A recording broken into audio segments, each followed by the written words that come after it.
Hello guys, and welcome back to the channel. Welcome back to The Sims 4.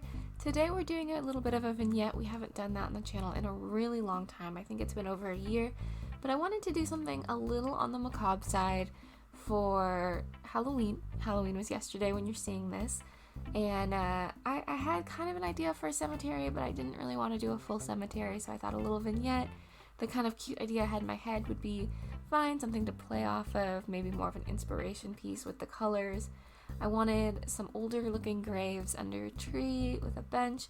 I wanted to give the impression that maybe part of this was the part of the cemetery that wasn't as kept up. It was a little bit older. There was a few places that I used to go. This is gonna sound so spooky, and I don't mean it to be. When I lived on the coast, there was a dog park that I used to go to occasionally, and with some family members, and it was next to an old asylum and next to a very old graveyard. And part of the graveyard, the cemetery, was maintained. It was newer. People were actively being buried there. And part of the cemetery was old enough to have Civil War vets in it. And it was maintained mostly by those who still knew their family members were there. And it had this much older vibe. It had much more like ornate gravestones comparatively, like at least in the Pacific Northwest and where I live now in more of the desert, most of the gravestones are very flat to the ground, or they are up a little ways, but they kind of almost give, like, I hate to say, but like coffee table vibes. They're kind of low set and flat. I assume it's maybe because of the winds and the weather we get, but you don't see a lot of those really tall ornate gravestones very often. Probably in part too because just in general, those older ornate gravestones are very easy to topple, and people can be mean, and I don't approve of that, and I don't appreciate that. But anyways, going back to what I was saying with this Civil War grave site area, the cemetery, it was a little bit overgrown. It had some of the prettiest flowers, but you could tell that there were still places where people had tried to maintain or keep it up, and it was just, it's not their full-time job. It's not easy to keep up on. And I always thought it was like very sad and very pretty. And that's kind of the vibe I was going for here, where it very much looks like someone cares. And in fact, I set it up to look like somebody was coming out here and like maybe hanging out with their loved one, which in The Sims you can kind of do because we have ghosts. And I'm recording this before Life and Death comes out, but when you're seeing this, Life and Death will have been out for a day, and I'm assuming we're about to learn all kinds of amazingly cool things about ghosts that you can do now and hanging out with them. So I put a little picnic area out where someone had brought maybe some books, their journal, some picnic foods to come hang out. And I did put an older ornate bench that has maybe been there for a while, that someone, set up when their loved ones initially perished, and now someone comes out and brings flowers and a picnic and spends just time in this quiet part of the cemetery with their loved ones, and maybe because it's The Sims, their loved ones can come and hang with them too. I didn't use an actual picnic blanket here, one of the interactive ones, because quite frankly they didn't have swatches that I thought fit the scene, and this is one of those where this doesn't really have to be usable because it's a vignette. It's an inspiration piece. It's like a lookbook item kind of thing. But in reality, if you were to build like something like this in The Sims, if you had Love Struck, there are usable picnic blankets.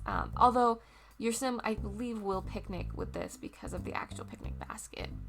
I could be wrong on that though. But building this was kind of funny. It's a very short build. As you can see, this video is actually quite short. Well, not terribly short comparatively, but it's a little bit of a slower pace. I actually built this over the course of 2 days because I managed to make myself emotional telling myself the stories around here, because this vignette kind of reminds me of those images of wives and kids and things and who go when their loved ones are lost, like at war, or lost tragically like that, and they go and they spend a bunch of time like that. I have unfortunately lost quite a few family members.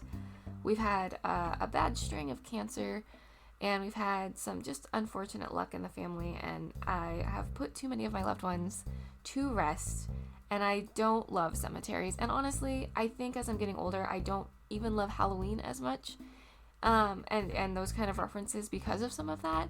But these sweet moments where it's just kind of a soft, quiet take on it, I still think are very poignant and very important. And so that's kind of what I was leaning for. I really struggled this year because I didn't want to do something spooky. I was like, I'm not ridiculously interested in doing the spooky macabre. I'm very excited for Life and Death, and I think there's going to be a lot of spooky and macabre inspiration. I'm going to want to do a lot of like haunted house builds and stuff when that pack comes out. Again, it came out yesterday for you, but it's about a week out for me. So I'm very much looking forward to that. But I just haven't kind of been in the spirit this year. I've mentioned this in a couple of places on the channel. But this felt like a good compromise. I really like the way this turned out. This has happy vibes, but it's a cemetery. It's got the spooks, but it's happier, warmer vibes, and I really liked that.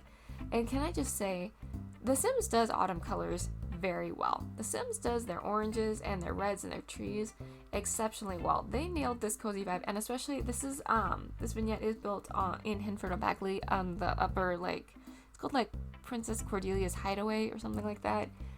Or Cordelia's Secret Cottage, it's right there on the screen, I can read. That lot in the fall, like kind of mid-fall, beautiful, beautiful fall vibes, lots of pretty trees around.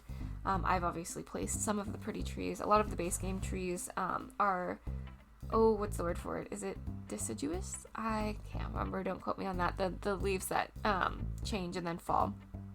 And then it also has really pretty fall lighting. The lighting's kind of in a weird angle on the lot, I will admit, so if you're building a house it's a little bit odd, but it's very nice if you're just building a vignette that you can flop in any direction. And I really, really like how this turned out. It kind of made me want to build a whole cemetery, but like not enough, right? Not enough. Your Shirley is not a spooky girl. I'm very much a harvest girl. I very much love harvest season, not as much as I love summer. I've talked about that before. My heart is with summertime. But I do love a good harvest season, and I think it's living in farm country and growing up around farming and stuff. I have a lot of like special memories tied to fall and things like that, and I think harvest season is such a magical time. But yeah, not a spooky season girl very much. I try to be fairly often. I try to like do the spooky movies and the spooky games and stuff, but it's hard to get in that vibe, especially because I find like I like Casper the Friendly Ghost levels of spooky. You know, I like the warm and cozy, have a tea and read a mystery levels of spooky. And it seems like I'm in the minority in that. It seems like a lot of people love like the like bone-chilling gore, and there's nothing wrong with that. There's absolutely nothing wrong with that, and I am engaged with that. I played was it the Casting of Frank Stone, I think it's what it's called this year, with my baby brother, and I enjoyed that immensely. I was a little grossed out, but I enjoyed it immensely. We had a great time. But that's not like my go-to spooks.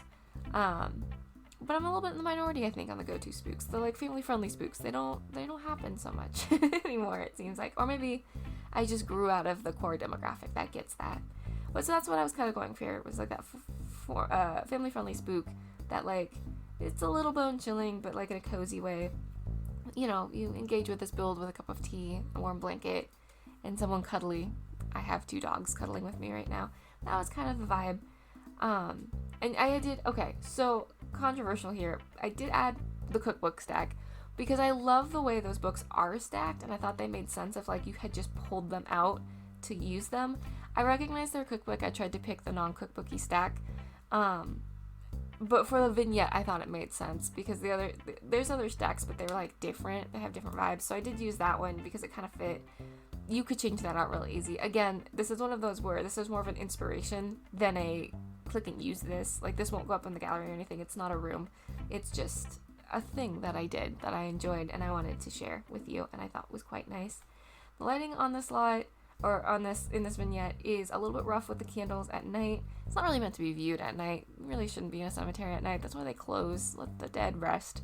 But I did put some candles around and stuff, so if you were taking inspiration from this, you could be inspired by the nighttime things. I'm really interested to see what Life and Death, the new expansion pack, does for cemeteries, because I believe it's either a new lot type or it's a new lot that we have in a world, and I'm very curious to see how that works. I am actually very curious to see how Death in the Afterlife gets incorporated more into my game, because I am one of those players who like keeps their sim alive for forever, and when it's like blatantly apparent that's not going to happen anymore, I kind of just go, and new save.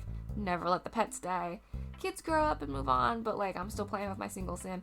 I never complete legacy challenges because I feel bad walking away from the first generation, that kind of thing.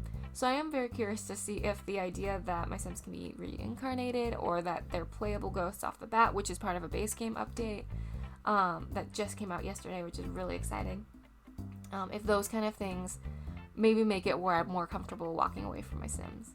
But anyway, here's the screenshots, guys. I'm going to let you go. I hope you're having a great day and you're feeling loved. And if you're not feeling loved, please know that I love you. I'm glad you're here hanging out. You make the world a better place just by being you, and I really, truly do mean that. I hope you had a spooky holiday if that's what you wanted, or a cozy holiday if that's what you wanted, or just a wonderful Thursday if that's what you wanted. And I will talk to y'all next time. Okay, love you. Bye. Mwah.